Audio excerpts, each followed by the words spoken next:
तो बंगाल चुनाव के भीषण रण की हर एक तस्वीर आपके सामने लेकर हम हाजिर हैं इस मेगा कवरेज में। और पश्चिम बंगाल और असम दोनों जगहों पर कुल मिलाकर के 69 सीटों पर वोट और इस वक्त की बड़ी खबर, पश्चिम बंगाल और असम में मतदान शुरू हो चुका है और अब तक दोनों राज्यों की 69 सीटों पर आधे घंटे की वोटिंग हो चुकी है। पश्चिम बंगाल में दूसरे चरण की 30 सीटों पर 19 महिलाओं सहित 171 उम्मीदवार चुनावी मैदान में हैं। वहीं असम की बात करें तो दूसरे चरण की 39 सीटों पर 26 महिलाओं सहित 345 उम्मीदवार चुनावी मैदान में ताल ठोक रहे हैं। 5 तस्वीरें आपके सामने। पश्चिम बंगाल विधानसभा चुनाव में सबसे हाई प्रोफाइल सीट पर भी मुकाबला आज ही है। नंदीग्राम में आधे घंटे का मतदान हो चुका है। मतदाता राज्य के 2 दिग्गज नेता मुख्यमंत्री खुद ममता बनर्जी और बीजेपी के शुभेंदु अधिकारी की किस्मत ईवीएम में आज बंद कर देंगे। अभी तक यहां हिंसा की हालांकि कोई खबर नहीं है। नंदीग्राम में धारा 144 भी लागू है और सुरक्षा बलों की 22 अतिरिक्त कंपनियां तैनात की गई हैं। और ऐसे में आप माहौल समझ सकते हैं कि इस माहौल में आज नंदीग्राम का ये चुनावी संग्राम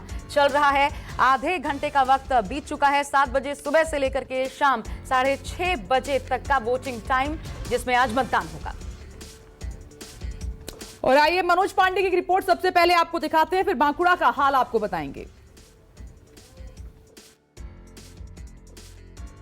हम मौजूद हैं नंदीग्राम में और नंदीग्राम में बूथ नंबर 76 है, जहां पे शुभेंदु अधिकारी अपने मत का प्रयोग करेंगे। देखिए यहाँ पे जिस तरह से दिखाएंगे कि जो सीआरपीएफ के जवान हैं यहाँ पहुंच चुके हैं और कुछ ही देर में जिस तरह से देखेंगे शुभेंदु अधिकारी यहाँ पे आएंगे और उनका जो मत है, जो पोलिंग बूथ है नंदीग्राम का 76 नंबर बूथ है और यहीं पर अपने मत का प्रयोग करेंगे। जिसको देखिए यहाँ पे जो गाँव के लोग हैं यहाँ मौजूद हैं, सारे लोग यहाँ पहुँच चुके हैं। तो कह सकते हैं कि जो शुभेंदु अधिकारी और यहीं पर अपने मत का प्रयोग करेंगे। उसके बाद नंदीग्राम का जिस तरह से देखें कि पश्चिम बंगाल में लगातार नंदीग्राम एक ऐसी सीट है जहां से मुख्यमंत्री ममता बनर्जी खड़ी हैं और दूसरी तरफ शुभेंदु अधिकारी हैं और यहीं से शुभेंदु अधिकारी अपने मत का प्रयोग करने के बाद अपने पूरे कॉन्स्टिट्यूंसी में लगातार जहां पे कह सकते हैं कि जो उनके वोटर हैं, जो समर्थक हैं, उनसे मिलने का काम शुरू कर देंगे। नंदीग्राम एक ऐसा जो यहाँ पे एक सीट है जहाँ पे मुख्यमंत्री ममता बनर्जी यहाँ पे खड़ी है, शुभेंदु अधिकारी खड़े हैं और यहाँ पे शुभेंदु अधिकारी जब वोट देने आएंगे और कुछ लोग जो यहाँ पे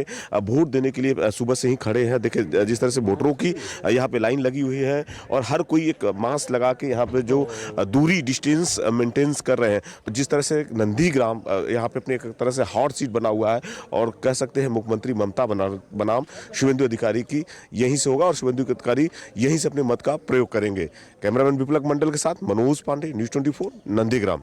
देखिए मनोज पांडे की रिपोर्ट आप देख रहे थे बूथ नंबर 76 नंदीग्राम में और यहीं पे अब से थोड़ी देर के बाद शुभेंदु अधिकारी आपको नजर आएंगे, अपना वोट डालने के लिए पहुंच रहे हैं। और मनोज पांडे सीधे आपके पास आते हुए हमने रिपोर्ट आपकी देखी, सूरत हाल आपने दिखाया। शुभेंदु अधिकारी कितनी देर में वहां पर पहुंच रहे हैं मनोज? चलिए मनोज तक आवाज अभी पहुंच नहीं रही, लेकिन वरुण सिन्हा आपके पास आते हुए एक जरूरी फैक्टर मैं आपसे समझना चाहूंगी। कई रिपोर्ट्स हमने आपकी देखी, मुस्लिम फैक्टर बहुत मायने रखता है। कहते हैं कि जिस करवट ये बैठता है, जिस तरफ वोटिंग करता है, उसकी जीत पक्की है। इस बार हाल क्या है? कई परिवारों से मिले, घर गए, बातचीत भी की आपने उनसे?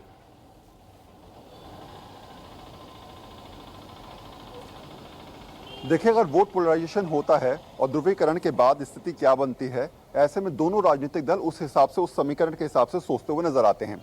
मुझे ये लगता है कि टीएमसी जो लगातार अल्पसंख्यकों को अपना वोट बैंक मान के चलती है, वो बहुत ज़्यादा उस क्षेत्र में मेहनत भी नहीं कर रही है और उसको लग रहा है कि जो 32% या फिर 12% अलग अलग जगह पर वोट बैंक है उसका नंदीग्राम के अंदर, वो वोट बैंक उसके पास आ ही जाएगा। दूसरा फैक्टर आके निकलता है कि बीजेपी बहुसंख्यक यानी कि जो बहुसंख्यक समाज हिंदू हैं उनको जो है अपनी ओर आकर्षित तो करती रही है, वो उसका अपना वोट बैंक है और उसी पर फोकस करते हुए चल रही है।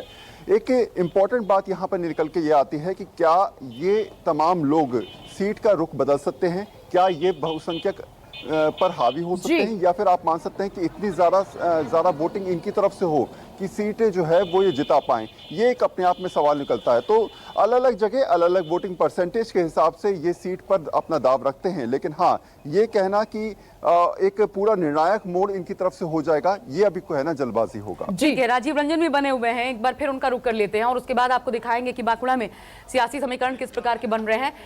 लेकिन देखिए तस्वीर सामने आ गई है नंदीग्राम से।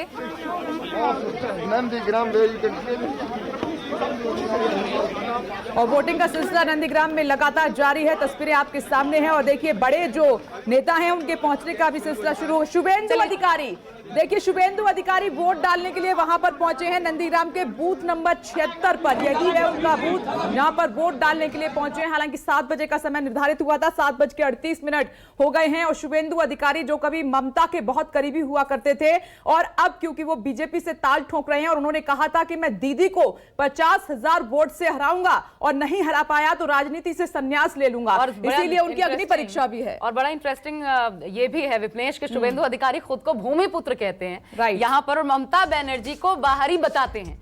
ये बहुत इंटरेस्टिंग है। इसके अलावा वोट डालने के लिए जब पहुंचे हैं तो पिछली बार का क्या रिकॉर्ड तोड़ेंगे, वो भी तब जब ममता बनर्जी सामने हो। 81,000 के ज्यादा वोटों के अंतर से हराया था उन्होंने पिछली बार लेफ्ट के कैंडिडेट को, और जबरदस्त रूप से उभरे थे शुभेंदु अधिकारी। लेकिन इस बार माहौल बिल्कुल डिफरेंट है और सामने कोई और नहीं बल्कि खुद जो अपने आप को घायल शेरनी बता रही हैं और वन मैन आर्मी की तरह जो इस वक्त एक्ट कर रही हैं मुख्यमंत्री ममता बनर्जी, उनके सामने चुनावी मैदान में मौजूद हैं।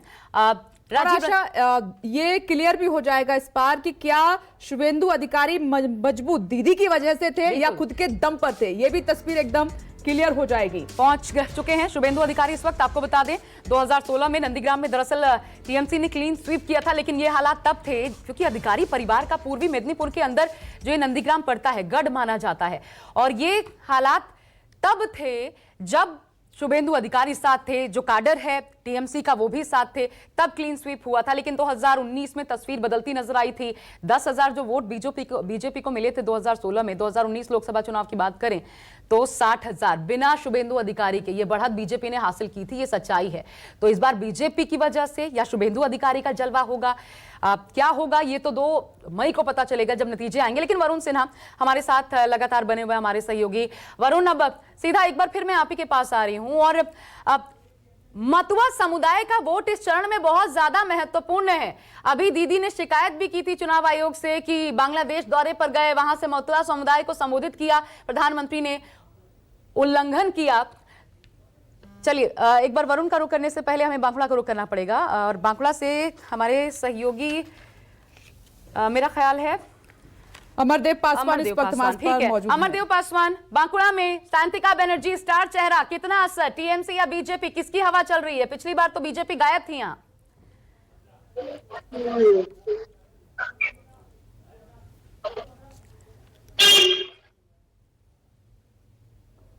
अमरदेव पासवान, आवाज मिल रही है? चलिए उनसे संपर्क अभी नहीं हो पा रहा है, लेकिन बांकुड़ा भी अपने आप में बेहद दिलचस्प रखता है। पहले चरण में भी चुनाव था और दूसरे चरण में भी चुनाव है।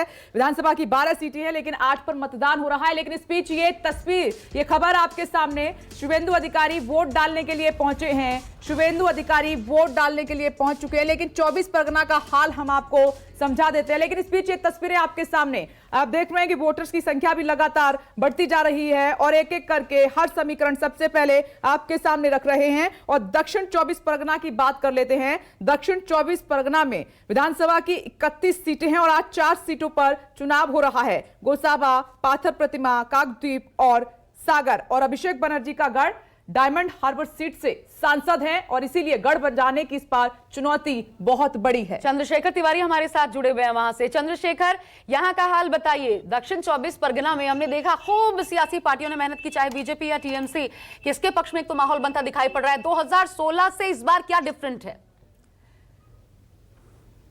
जी देखिए, बिल्कुल मैं इस वक्त मौजूद हूँ काकद्वीप विधानसभा क्षेत्र में, और यहाँ पर वोटिंग शुरू हो चुकी है। और वोटिंग शुरू होने के पहले से ही जो मतदाताओं के अंदर जो उत्साह दिख रहा था, पहले से यहाँ पे लाइन लगाए हुए खड़े थे, और जैसे ही वोटिंग शुरू हुई सब अंदर गए और मतदान शुरू हो चुका है। लगभग आधा घंटा बीत चुका है।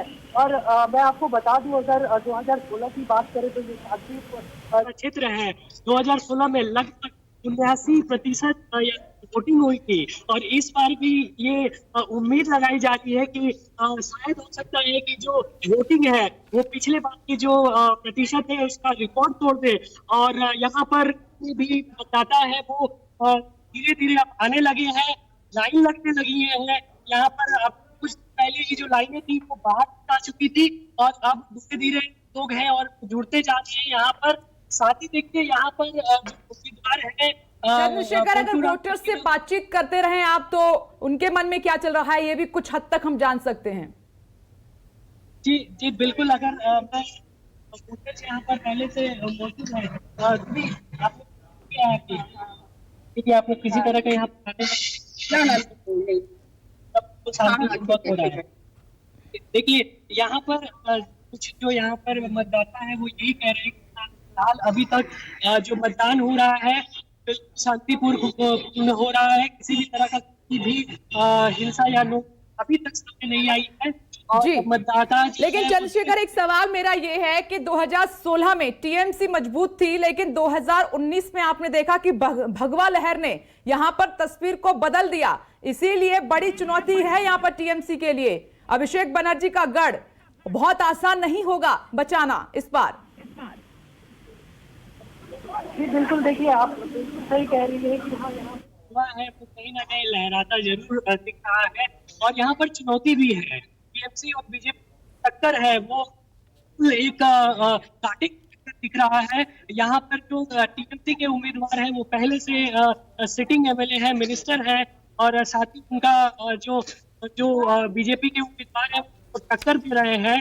तो भी एक जो टक्कर है वो कांटे का टक्कर बिल्कुल रहा है और 2 तारीख का रिजल्ट आएगा तब जब सामने आएगा कि हाँ ये कांटे का टक्कर था। जी ठीक है, आपकी आवाज हम तक चंद्रशेखर ठीक से नहीं पहुंच रही है, आपका जल्दी से रुक करेंगे। लेकिन आपको बता दें कि आज एक खास अपील आप सभी से ये है कि आपको करना क्या है, आपको ये करना है। आज लोकतंत्र का ये पर्व है, असम और बंगाल में वोटिंग है। सबसे पहले आज आपको अपने वोट का इस्तेमाल करना है, ताकत का इस्तेमाल करना है, वोट की आहुति देनी है इस पर्व में। जलपान से पहले कहा जाता है मतदान, तो निकलिए घर से बाहर। प्रधानमंत्री मोदी और ममता बनर्जी ने भी पहले चरण में भी मतदान की अपील की थी और नंदीग्राम पर हमारी नजर लगातार बनी हुई है। हर एक अपडेट, हर एक डिटेल आप तक पहुंचाते रहेंगे। हर तस्वीर बहुत मायने रखती है आज के दिन। देखते रहिए न्यूज़ 24 की इस मेगा कवरेज में। एक बहुत छोटा सा ब्रेक ले रहे हैं।